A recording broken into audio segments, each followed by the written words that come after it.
Hi there. This is Lindo Kuhle Nduli, and I am here with my beautiful wife, Farai Nduli. And we are so excited to be here today. We have got so much to talk about, including the launch of our couples network. And just before we get into that, Lindo and I have been together now for almost 8 years, married for 1 year. We have a baby who is 2 months old, and we are so passionate about love and about strong foundations and healthy marriages. Honey, do you want to talk about how we met? So, the story of how we met is always exciting to tell, honey. I think the first time I saw you was in 2017. I was doing my master's at the University of Cape Town, and I went to London. It was for a scholarship with the Schwarzman Scholarship Program. And I knew of you at the time. I had not met you because both of us were involved in student politics and making changes in different spheres of our influence. I was the SRC president at the time. And then we agreed to meet in London. And it was all nice and casual, very platonic. But I think one thing was clear then, that we took a very particular liking to each other. Yes. And that was, 2017. And then 2018, we then became more interested. So we kept on talking, message each other, check in now and then. And then at some point in 2018, both of us were not in any relationships. Yes. And do you want to tell a bit of that story of how that then escalated? Yes, I love that. And you're so right that at that stage, we both were not in relationships. When we met in London, I remember the one day we were out at a bar, and so many people there were like, you and Lindo would make such a cute couple. And it was so difficult to navigate because we were both in relationships. But, here's people saying we'd make such a great couple. And lo and behold, it was God's plan for us. And also, I must confess, I think it's one of the things that I actually said at our wedding, that that night, for me, being as young as I was at the time, it was about meeting someone that I could potentially have fun with and then go back to South Africa. So I did not at all. And by fun, I mean, intimacy. And so I really had no plans of finding a partner and a person at the time. Yeah. But when I met you, I think something in you said to me, she's not that type of woman. Yes. And that set with me very firmly. And I think it's one of the things that fundamentally attracted me to you. It's like, she's just one special woman, one of a kind. Je ne sais quoi. I love that, Han. I love that. And it's so true. I felt the same way in London. I was like, he's so smart. He is so well-spoken. We were conversing on politics and so handsome, well-built, and it was overwhelming. But I'm so grateful because look at where we are now. Yes. And then, like you said, in 2018, then we were now chatting and we were still talking to each other as friends. That's right. And then you posted a really great picture on Instagram. Yeah. And I was like, I need to shoot my shot. Yeah. He's single, I'm single, let's go for it. Yeah. So I wrote on your post, my mother wants to know when we're getting married. Yeah. And then to my surprise, you responded. Yeah. Less than 24 hours later, I still maintain. I think it was a week. I think it was less than 24 hours later. And you said, tell your mother as soon as I receive her blessing. Yeah. I was like, we're getting married. We are getting I love that. And then you, and then I remember I didn't say anything for a bit. Yeah. And then you messaged me. Yes. And then we exchanged details. Yeah. And then the one day, it was at church, and I was praying. And I was like, Lord, let's have a serious conversation. I need you to intervene in my dating life. Yes. Give me someone who you believe is good for me, not who I believe is good for me. Give me someone who will show me what love is. Yeah. And this, Lord, must be the person that I'll marry one day. Yeah. And I kid you not, after that prayer and after that service at church, I got a call from this unknown number. And when I answered it, honey, it was you. Yeah, the story still gives me goosebumps. You know that? Right? It really still gives me goosebumps. I've got shivers in my spine. So I remember when I made that call, and since you're talking about prayer, it just also stuck out in my mind that there was a particular prayer that I made when I was still doing my master's in Cape Town, and I had just got off a long-term relationship, and I was praying for a woman that would be suitable for me, that I would be suitable for as well. I was praying for a woman that I would journey with on this long life journey of love and building together, where we could really build a solid foundation of loving each other and really charting our family to success. And I think I had no doubt in my mind when I met you, and especially when we started talking frequently, that you were the woman that I prayed for. I remember at the time there was this organization that you had established while you were still in Bosch Africa Matters, and the slogan was, "We were the ones we're waiting for."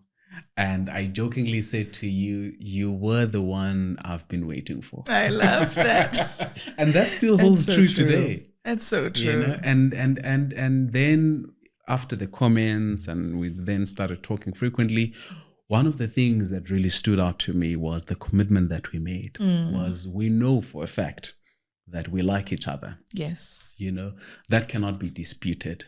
We find each other attractive, but then that can be easily conceived as the idea of loving each other. Yes. And therefore we committed to really getting to know each other after we met. I think we got to know each other for about a month. This is after the inboxes and the like. Now getting to know each other with the intention of dating. Yeah. Chatting 3 times a day. 3 times a day. I was in Despite our China. time zones. Yeah.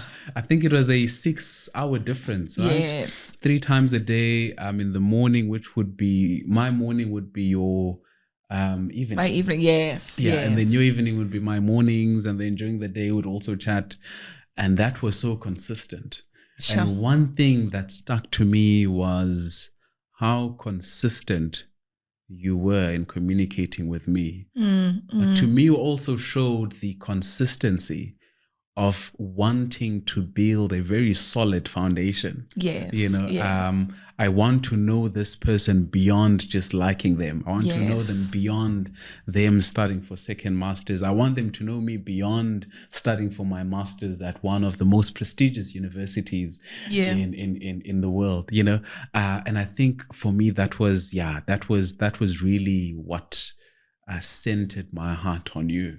I really love that. And you're so right that after we spend so much time investing in each other, getting to know each other, having hard conversations as well. Yeah. You know, we spoke about family, we spoke about marriage, and I shared with you that, I don't think that I believe in marriage because I haven't seen enough healthy examples of what beautiful marriages look like. Yes. We spoke about kids, and we spoke about all of those difficult conversations that a lot of times couples avoid. Yeah, we had such a tough conversation on surnames as well. Yes, on surnames. Oh my word. That was a tough one. Okay. What happens when you get married and you were such a strong feminist at the time?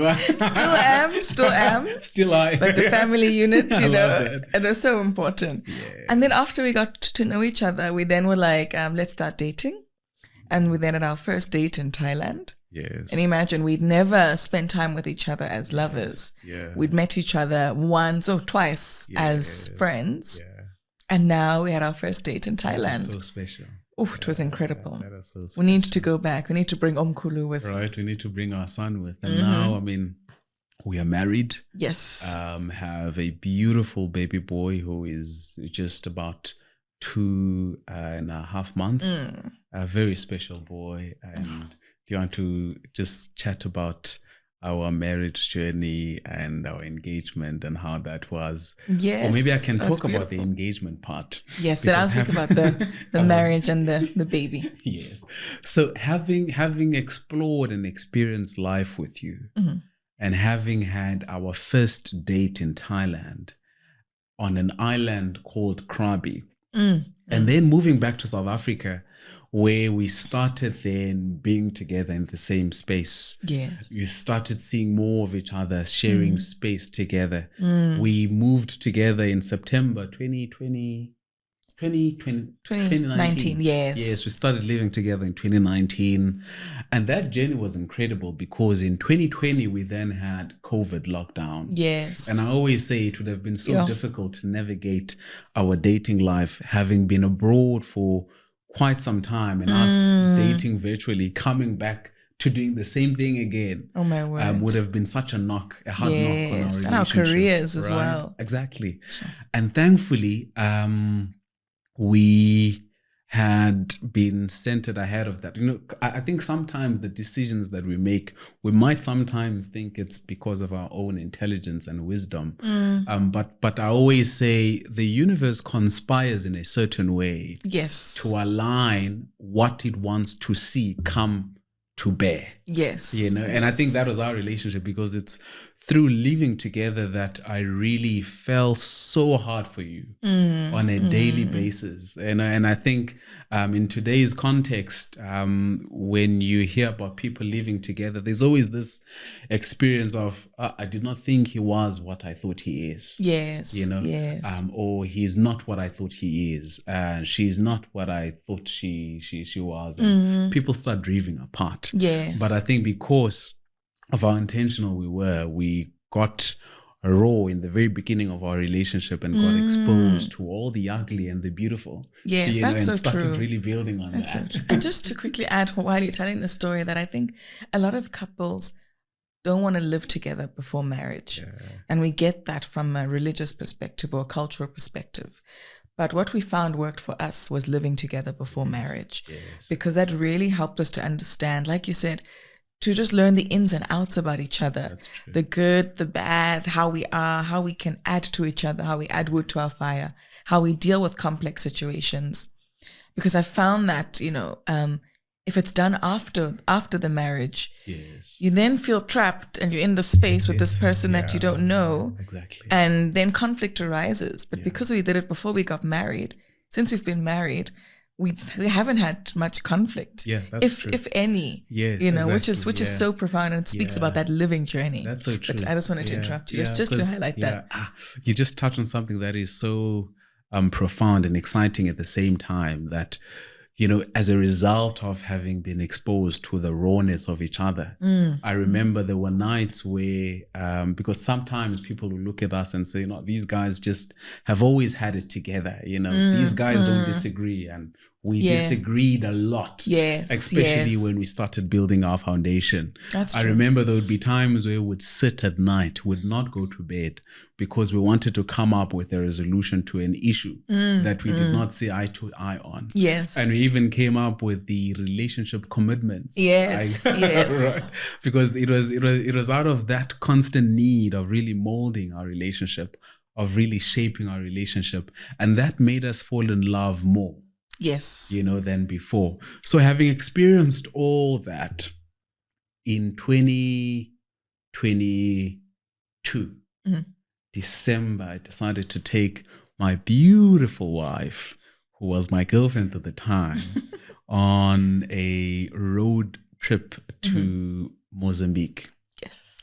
And we had a wonderful time over the December holiday.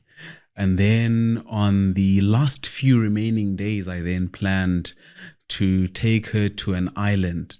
Do you remember the name of the island? Ingaka, right? Yes. Honey, your memory. Yes, that's We went to the Ingaka Island, and that is where then I had planned the full operation of my engagement to her. And that is where I asked her to accept my hand in marriage and to accept me as a husband. And I still get so emotional when I think about that, because I can't believe that you planned that engagement with locals where English was not make sure. Yeah.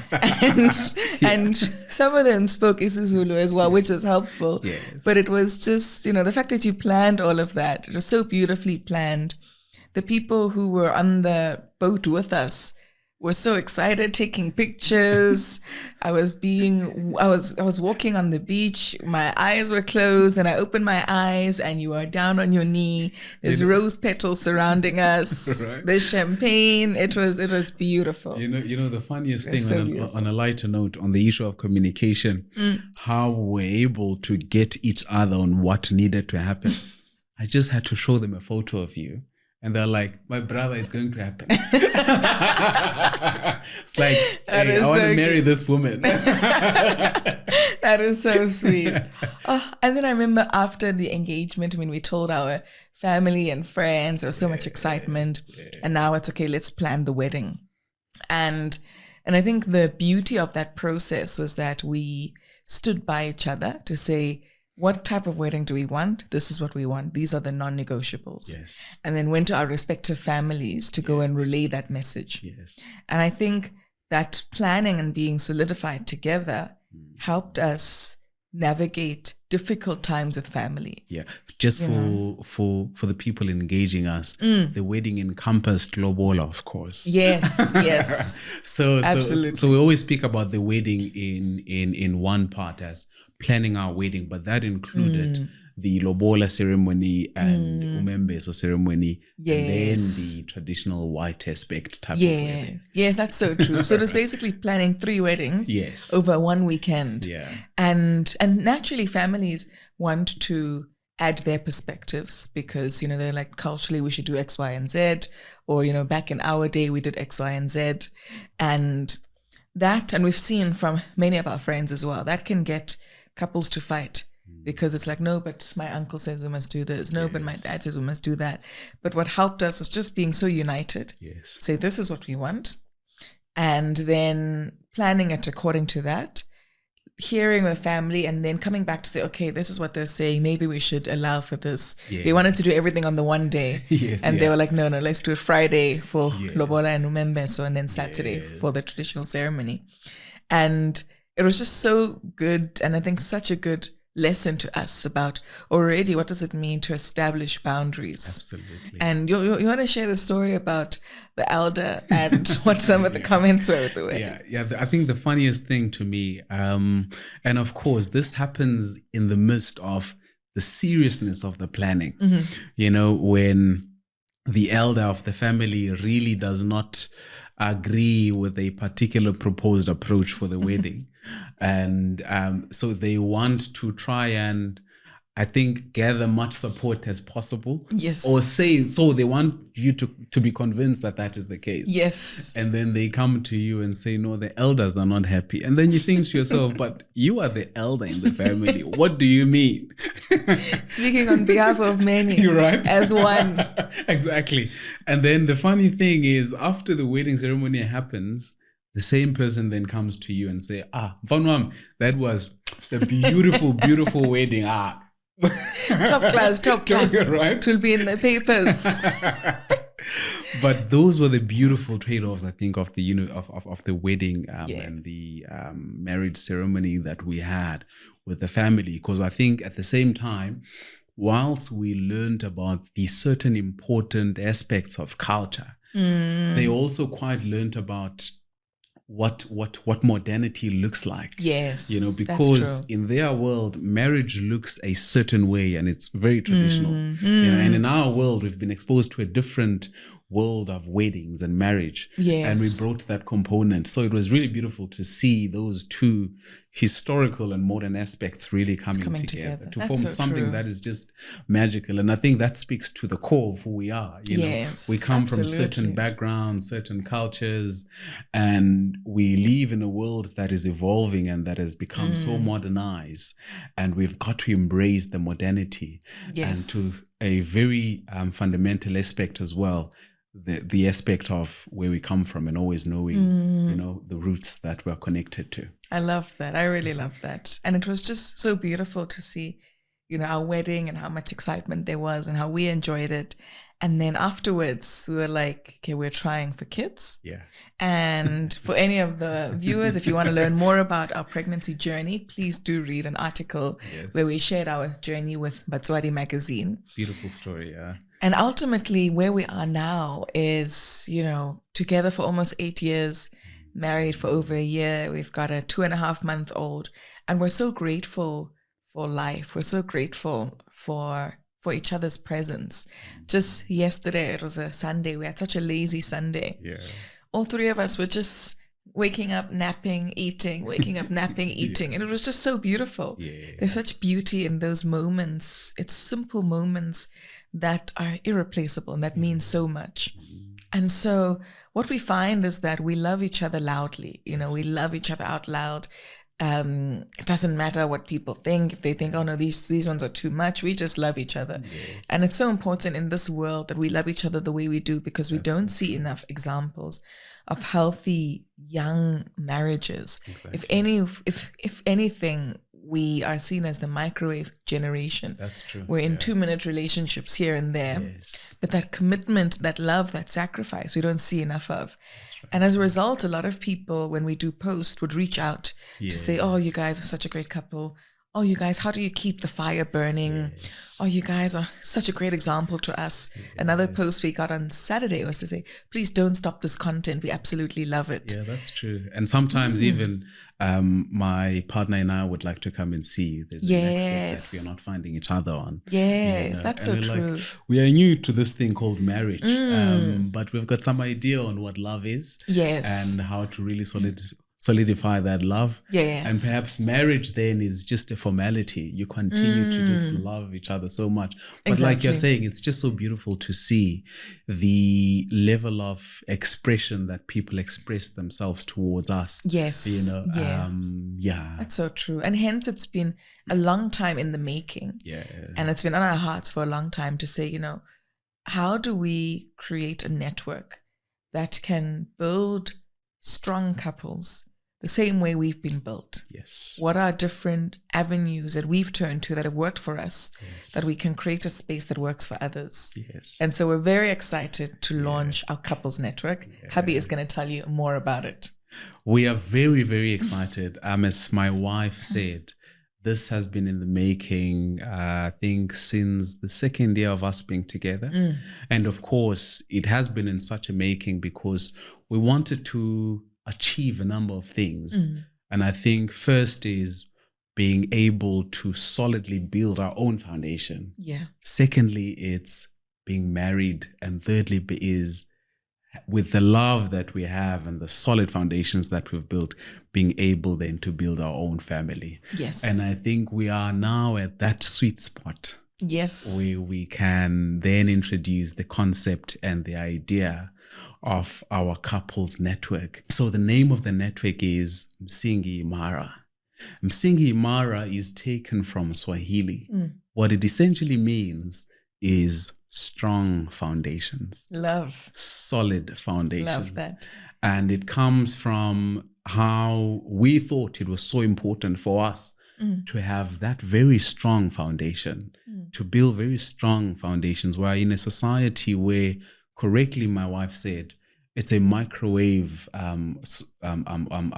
society. So we expect to see instant result almost in everything that we do, even including relationships. We want relationships to work without really putting in the work. Yes. So this couple networks seeks to provide a space where would provide a number of services to the couples that would be connected with us. And perhaps my wife will now elaborate more on the kind of services that we'll be providing and why it's so important to be part of this networks. Once again, drawing back to the importance of foundations. What rock are we standing on? Yes. And it's important to really build that solid rock. Ngesintu ngesizulu bathi imbokodo. Imbokodo, it's commonly referred to when, you strike a woman, you strike a rock. It's referred to a rock. But imbokodo, it's a particular rock in isiZulu that is used to mix herbs, to beat surfaces that are very hard. If you want to crush them, you use that. But also in a relationship context, if you think of imbokodo and really standing on Imbogodo, I think you are in for a very strong relationship. If the foundation is solid, I love that. I think you're covered. I really love and that is what and where Msingi Imara comes from. I love that. And like my husband has said, Msingi Imara is a couples network to really strengthen foundations, to create generations of healthy couples, healthy marriages. And so if you are in a relationship, whatever age you are, we invite you to join this network. We really want to build strong, healthy couples. And what can you expect from Msingi Imara Couples Network? You can expect numerous events such as couples retreats, couples networking evenings, mentorship sessions, couples therapy sessions. You know, we're firm believers in couples therapy, whether you have problems or you don't, but that consistent visit with someone that holds up a mirror to you is so important. And mentorship from other couples, couples that have been in the game for way longer than we have got so much to teach us. And so it's really a network where you can expect that there are opportunities to build your marriage, to build your relationship, to build yourselves as individuals as well, individual sessions for the couples as well. So honey, we've discussed the couples network. We've spoken about how we met as well. And we've answered with each other some really deep questions about couples and relationships. Let's take it on a lighter note now. What is the funniest moment that you have from our relationship? Shoo, I just hit a blank. Because there are so many. There's so many, but I think one that really just popped up to mind now is when we actually first met on our first date in Thailand.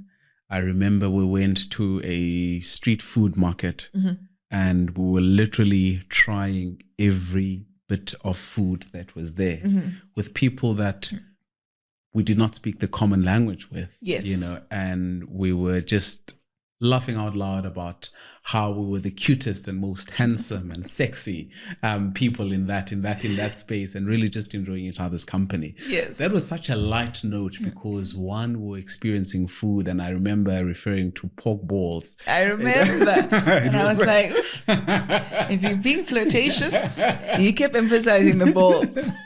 I remember because it was also before we became intimate. So I was trying by all means to make everything and anything in front of me a bit sexual, to try and sensitize the moments for what would come later. Oh my word. I'll never forget. And let me then throw the hand grenade back to you. What did you say is our funniest moment together? Before I answer, the other part about Thailand, after that market, when we went home. Oh, yes. We got into that, like a scooter. We got into a tuk-tuk. Oof. Lord have mercy. We almost did not make it to 2024. That guy is driving. That was the funniest. And he did not care. He was chasing clients and money. And we're here trying to have a romantic moment. And there are humps everywhere. He was not allowing us at all. But the funniest moment from my side, there's so many as well. Let me share two. Sure. One is when I don't know where we were driving, but it was a few years ago. I think it was, sort of in the COVID period, but when we're allowed to be a lot more mobile now. And so we were driving somewhere and we used a GPS to get there. And then on the way back, we were like, we're feeling courageous. We're like, let's not use a GPS. Yeah, I remember. We end up in somewhere unknown to us. We thought we saw dogs. We realized those were rats. I think that's the first time we experienced load shedding. Because everywhere in Joburg, there was electricity. That part of town had no electricity. Honey, those dogs, those rats the size of dogs, I'll never forget. We're just like, get me out of here now. I remember that moment. Farai was cringing, squeezed up in the car. And then at some point, I think we hit a dead end road and I had to turn around. That road, I just saw the end. I saw the end. But fortunately, together we were able to navigate back home by, of course, switching back the GPS. Yes, we needed the GPS. Now we don't go anywhere without Waze. Right. And then the other funny moment is a recent one with our son. Yeah. So Omkulu and Lindo have what's called boys' nights, which I really appreciate. Yeah. Fridays and Saturday nights. Yeah. Whereby dad is fully on duty. Yeah. Therefore, mom can sleep. Yeah. Because I'm on maternity leave. So in the week, it's mom on duty. Yeah. But at night, on Friday and Saturday night, dad's on duty so that mommy can rest. Yes. And so one of the things I pride myself on is diaper changes, how quickly I can change the diaper. Yeah. If I can, my goal was under 2 minutes. You've been saying it's a challenge for you. You just like the challenge. I love it. Because I know 2 minutes more and he starts freaking out. Yeah. And then that's when the pee can also come flying as well. Yeah. And so I love diaper changes. Dad, on the other hand, is not a fan of diaper changes. Not at all. Well, poopy ones, wee-wee ones you're good with. Yeah. So the one night they're having boys' night and you're changing his diaper. But I feel like you should tell the story because I'll just share it from when I came in. No. I think the funniest thing was my boy and I were good, doing well. Mm-hmm. Changing the diaper, and I thought it was a wet diaper. So he's up there having fun, the time of his life. Sometimes he really does enjoy diaper changes.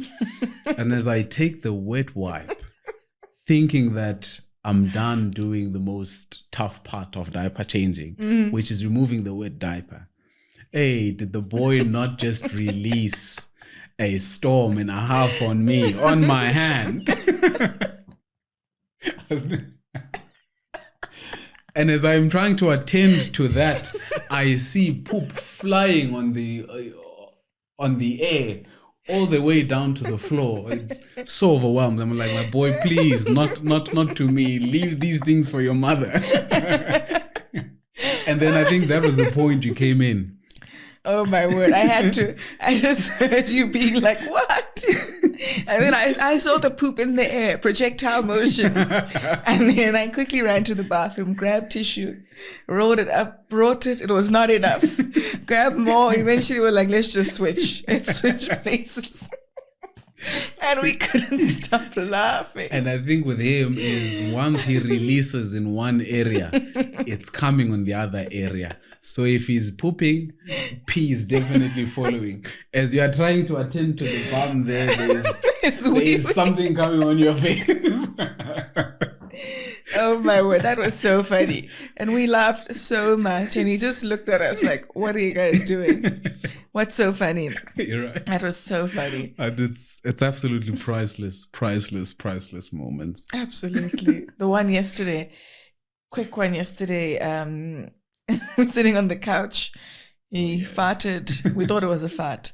And then... That is how they come. It's like, and then be careful. It can be just a fart and end there, or it can be brewing something.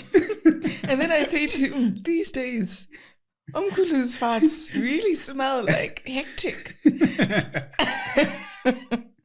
Do you want to share the rest? And then the rest, what I see from his pants, because I was wearing some nice short pants, is something dripping. This is custard. As we're trying to entertain that, it's poop. It starts flowing like water. Oh. Needless to say, Mom had to quickly get up, take him to the changing station. It was so hard because I had poopy on my arm, on my thighs. Yep. He had poopy on his back. And then Daddy on the wet wipes. On the wet wipe because I'm trying to wipe and make sure this thing does not extend any further. Unsuccessfully so, of course. It's so priceless. It's those moments, that are so special. Yes. And I love that we just laugh about them and we keep going, no matter, because parenthood is hectic. That's true. But no matter how exhausted we are, I think what we've both said is that we just want to always look at the best. We want to always just highlight the best and always just remain so positive, because as a baby, his emotional regulation comes from us. Absolutely. And so I guess this now brings us onto our more serious questions. Just before we go to the serious questions, it's just so profound, how a moment like that can easily frustrate someone. Yes. Because it's something that is not commonly spoken of, but when you're growing around children and elders all the time, my sister has 3 kids, my brother has a kid, and my other brother also has a kid. So I grew up around children all the time. And sometimes you see the responses and the reactions to certain things that are happening. Yes. And I think the beauty about us is we are so intentional that we never want to respond in any way that would make them think or feel that there's something wrong in what I did. Yes, that's true. Or I'm trying to fall asleep, I can't fall asleep, and so I am so fidgety and crying. And for an adult who's been trying to put this baby to sleep all night, it's so easy to be frustrated. Yeah. But this little guy does not know how to build and commit to a sleeping pattern and how to put themselves to sleep. And so we've been very deliberate about, no matter how tired we are, and if we are so fatigued that I can feel I'm getting a little bit frustrated, you then call on the other to assist. Yes, that's true. Because we never want them to get the raw frustration from us, especially at this age. It should always be love, caring, no emotions of frustration, no emotions of anger, because they don't know any better. Yes, that's so true. And that's intentional parenting. And beyond just parenting, but I do think that is also showing the little one an environment of love. Yes. An environment of marriage, where mom can rely on dad. Yes. Where dad can rely on love. So that is also still really building a healthy foundation. Yes. A healthy foundation for our home, for these little ones to grow up to. Yes. That is so important. That is so important.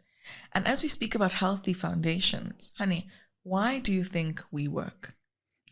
I think we work because of what we had just spoken about. I think we are excellent at communicating. Yeah. We are excellent at communicating each other's feelings and emotions. But beyond communicating, we are excellent as well at picking up the emotional space that my partner is in. Yeah. Sometimes I'd say, okay, you look off, you've not told me anything. I know there's something bothering you. Yeah. When I have a stutter. And when you're stuttering a lot, I know, okay, it's either you are frustrated, you are angry, or you are nervous. Right.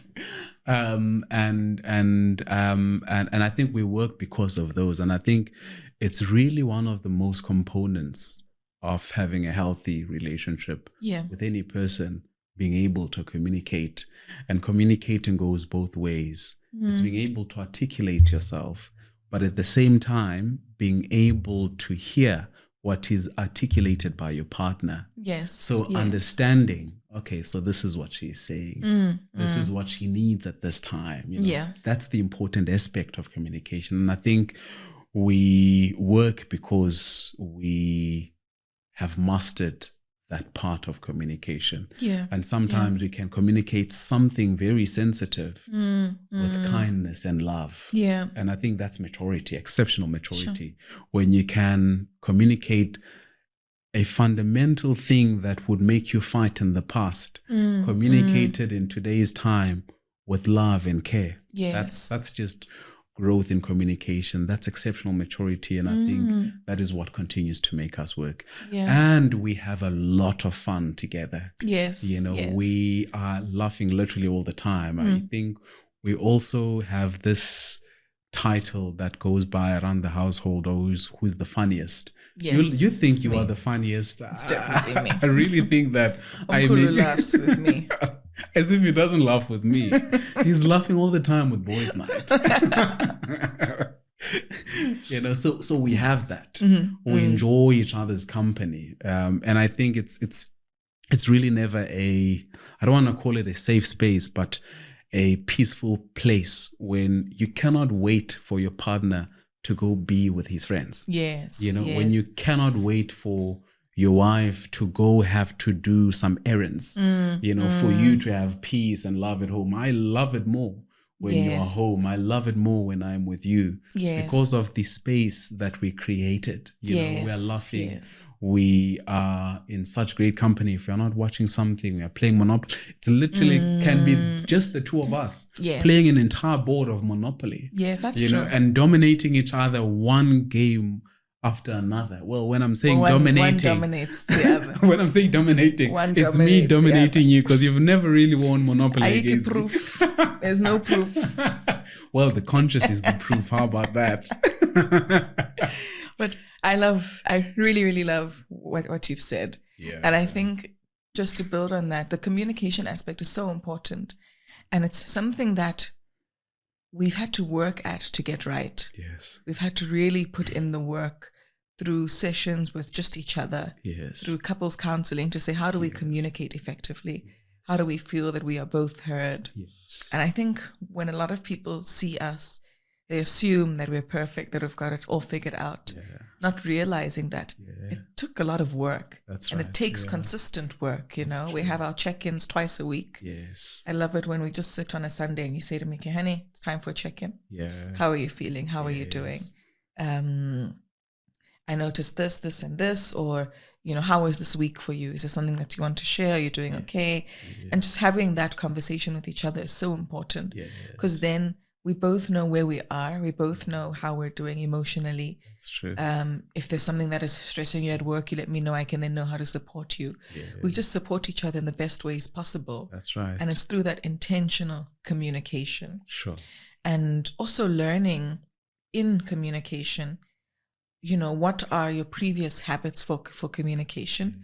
So the fight or flight mode, we're different in that sense. So we've now learned to say, okay, Lindo is fight, Farai is flight. How do we then create a middle ground to communicate about it effectively? So I think that's what's been, just to add in terms of what you've said, so important with our own journey. I really love that.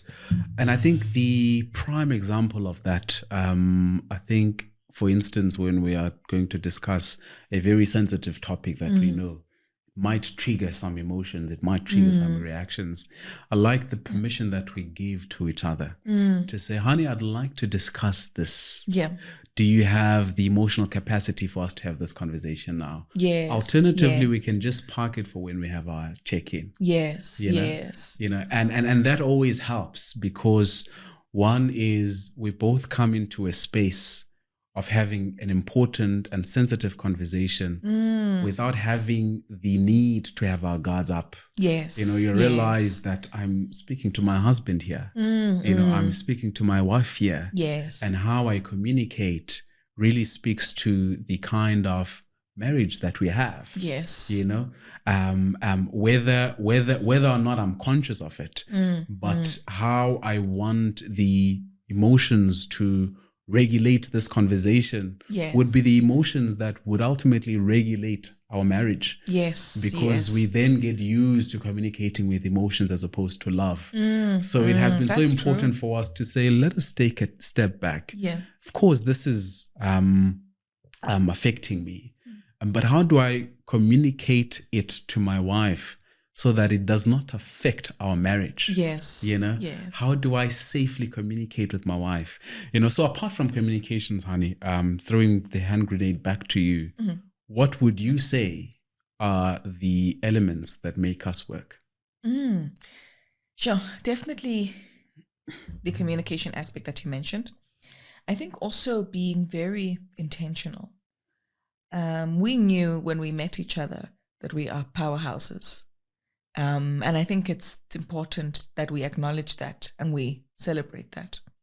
And in both being powerhouses, how do we then create an intentional marriage? And what's been so beautiful and incredible about us, which is different from both of our previous experiences, is that you shining does not mean that my light shines less. That's right. Me shining does not mean that your light shines less. And we recognize that fundamentally. Yes. And as a result, we are each other's biggest cheerleaders. Yes. I always talk about wanting to pursue my MBA and you encouraging me to do so when we started dating. Yeah. And even now, you brought up the conversation a few weeks ago to say, honey, it's time. it's really time for you to pursue your MBA. Before the little guy comes, the second one. Before the second one. And even in that moment when I said to you, yeah, but not so sure, we've got a baby now, blah, blah, blah, you're like, honey, this is the best time for you to do it. Yeah. That sort of encouragement is so genuine. And I think, and to speak from the perspective of a lot of women feel that when they're in relationships with men that they must make themselves smaller. Yeah. But we are case in point that you don't have to make yourself smaller. Absolutely. It's about finding a person that is rooting for you, that is your biggest cheerleader, that wants you to excel and to succeed. Yeah. And so, if anything, I find you such beauty shining in is that. me shining. Exactly. It just makes our light so bright. Yes. And I absolutely. think it becomes so beautiful in terms of even the quality of the conversations that we can have and we can hold, even the level of access, because you having access in certain areas that I do not have access in is me having indirect access to those areas. Yes. Yes. I mean, for instance, I don't know how many times with the work that you do, from a passion point of view, I think millennial managers, we've spoken about legal approaches to, for instance, resigning by way of example. Yeah. You know, and they are, there's that access that you have to the legal knowledge. Yes. By you indirectly being there through your husband. Yes. Exactly. There's a certain level of exposure that I have with you being in such a senior position at Accenture, and the work that you do on a day-to-day basis and the kind of clients that you meet on a day-to-day basis. Yes. And some of them which have said, we'll need legal advice. And you've said, well, I can recommend my husband. It's your decision to make. Yes, absolutely. Right? And I absolutely love that, because you're so right that when one of us shine, we both shine. Yes. And I think because of that, I feel so safe in our relationship. Yeah. I feel so safe that I can be myself, that I can be Farai the overthinker, Farai, the wife, Farai the overachiever. I can be all of those, and you love all of those aspects about me. Yeah. And I think that's really so important in terms of what makes us work. I also think we recognize each other's strengths, and we leverage those strengths, and we know how to work together. And we see this a lot with our son now. How do we play different roles to our strengths in such a way that we're not competing doing the same roles, but that we're doing fundamentally different roles that he needs us to fulfill. Absolutely. I think that's so special for us. Absolutely. Yeah. A question. And I mentioned that, having different versions of myself. Yes. What does it mean to say I do? Sure. That is a very packed question and a very important one. For me, saying I do means I commit myself. I do commit myself to Farai. And committing myself to Farai means committing myself to different versions of Farai. There is this gorgeous, beautiful Farai that we all see in front of us here now. There is this smart and intellectual Farai that we can all see and hear. But there's also a Farai that can get frustrated. There's also a healthy Farai. There is a Farai that can get sick. I commit myself to all versions and forms of Farai. Yeah. So that's profound. So to me, it's the commitment to the fullness of Farai's being, and that comes with various different versions. The beautiful, sometimes the ugly, sometimes the nasty, sometimes the very sassy Farai. Sometimes the Farai that has not showered in the morning. So I commit myself to that. So I think to me, I do means committing to a lifelong journey with all versions of Farai. I do means being patient when I'm confronted with a frustrated Farai. I do means being present when Farai is sick, when I'm confronted with a sick version of Farai. I do means embracing and supporting when I meet the ambitious Farai that wants to do her MBA, that wants to go and work out, so it's committing to positive steps of the different versions that we meet of our partners. I love that. I really, really love that. Yeah. Sure. And then maybe to put the question back to you, but maybe differently, what would you say is the biggest truth that couples need to know before entering into marriages? Sure. Or not marriages, relationships. Relationships or marriages. Yeah. I really love this question because, Msingi Imara focuses on couples. And for those who want to be in a relationship so that you can join the network, my biggest advice and the biggest truth to single people is that relationships take work. Yes. A lot of the times we expect to get into relationships and things are hunky-dory. Everything goes smoothly. It's just like it is in the movies, but that's not the reality. Yeah. Because relationships take complex human beings that are coming together to make it work. Sure. And so relationships take work, and that means work on yourself and work for your relationship. Yeah. And this means that when we're looking at work for yourself, there are different behaviors that you need to unlearn. You could have something that is so normalized for you, but in a relationship is toxic or is not healthy. Yes. For example, with me, I would flight. Yeah. When we started dating, honey, flighting was my go-to thing. Yes. Any small disagreement, I would flight. Yeah. Yours would be to fight, because a disagreement to you is not the end of the world. Yes. A disagreement to me was the end of the world. Yeah. But I've learned that you can disagree politely, healthily, and still be in a healthy relationship. Yes. And it becomes so important at sometimes, that the even the combination of flighting and fighting have a very healthy balance. Yes. For instance, that's true. When we are having our conversations and check-ins that, okay, we seem to be going more on the angle of fighting and not finding the solution. How about we pause this, honey, and we'll discuss it later. Pick it up later. So that is healthy flighting. Yes, right? Absolutely.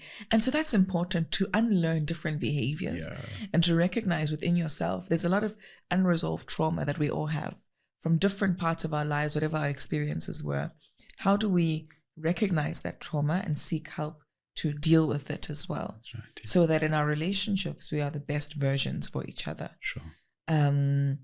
The other aspect that's important is recognizing that the relationships require work. So what I love about us is that not only do we have couples therapy, which is important to us, but that I also have my own individual therapy, which I go to. You have your own individual form of therapy that you go to.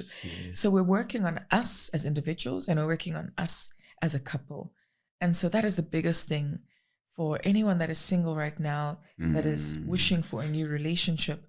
You can't just pray your way to a relationship and expect that when you're in it, it's hunky-dory. That's right. You have to work at it consistently. That's true. And that is how you ensure that you've got a relationship that you're so happy in, that is the best version for you, because you're putting in that consistent work. Absolutely. And sometimes people frown upon terms such as therapy. Yes. You know, and of course, for obvious reasons, in terms of how Black people in general have been raised, therapy is taboo in Black communities, very traditional communities. What would you say to someone who's hearing you speak about therapy and they are frowning? And maybe before you do that, on the relationship aspects of couples counseling, because that is one of the things that we committed to our relationship as part of building our foundation before we even had any issues or fights. To us it became so important because we thought in all areas of our lives you have some sort of stable support. From an employment perspective, you've got a job that requires you to do work in a certain way. When you do mistakes, you've got red ink and how to rectify those mistakes. In other social settings, whether you're learning how to play soccer and the like. And this one fundamental aspect that really holds the society together, family, is one without any support.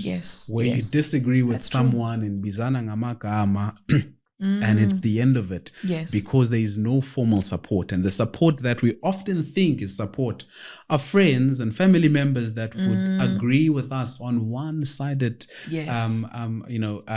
truths, and that are not really engaged in the business of how do we make this work, how do we look at this as officious bystander Yes. and guide these people, put up a mirror in front of them Yeah. for them to be able to recognize, okay, this is what I'm doing. And they cannot be able to do that. Yes. Even I would not be able to do that to my brother because I've got my own biases. Yes. And that is where then the need and the importance of having someone who is invested in a relationship as an officious bystander, unbiased, and wants the best for the relationship is important then to guide you through that journey. Yes. But maybe on other aspects on the issue of therapy. And I really love the context that you've set, because what you've ultimately highlighted is the value that therapy brings. Yeah.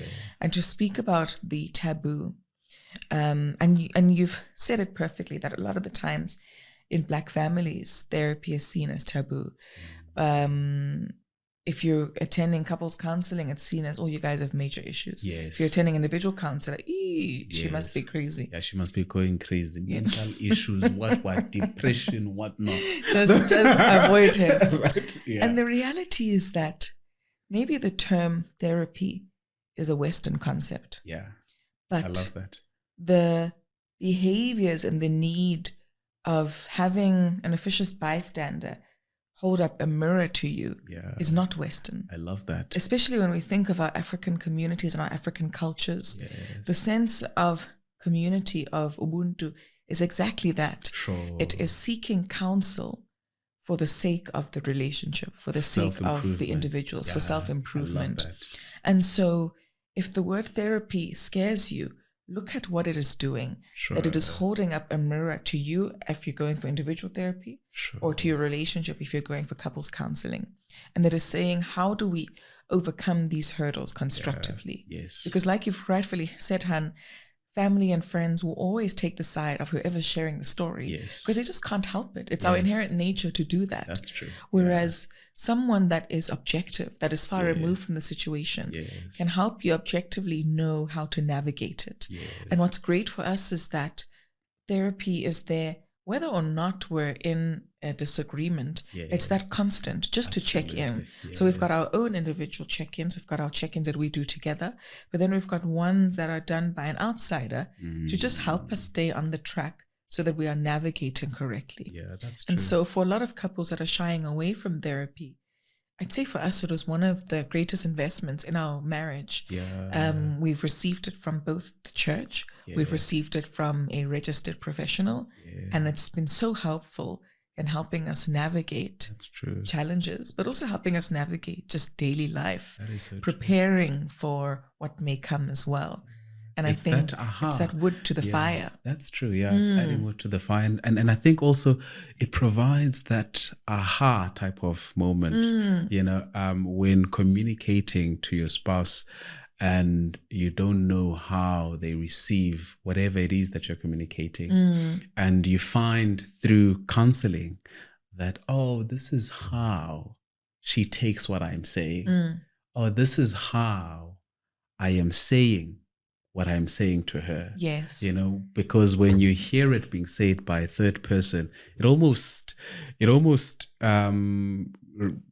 strikes a chord in you to say, okay, I understand how I am not communicating effectively. Yes. I understand how she is not being heard, So it becomes such an important ground for training. How do we, even outside of these doors of counseling, continue to communicate with the intention of being heard, feeling heard, communicating effectively, knowing and having the confidence and the safety that what I'm saying is being heard by my partner. Yes. And I think that is so important in relationships, when you've got the comfort that what I am communicating is heard. Yes. I feel heard. I love that. I feel reassured and stuff like that. I am healing. I am healing. We hope that you've enjoyed hearing from us as we shared our own journey, as we spoke about the launch of Msingi Imara Couples Network. And we encourage all couples to sign up and be in store for building healthy, strong couples in the 21st century. With that, we'll see you soon.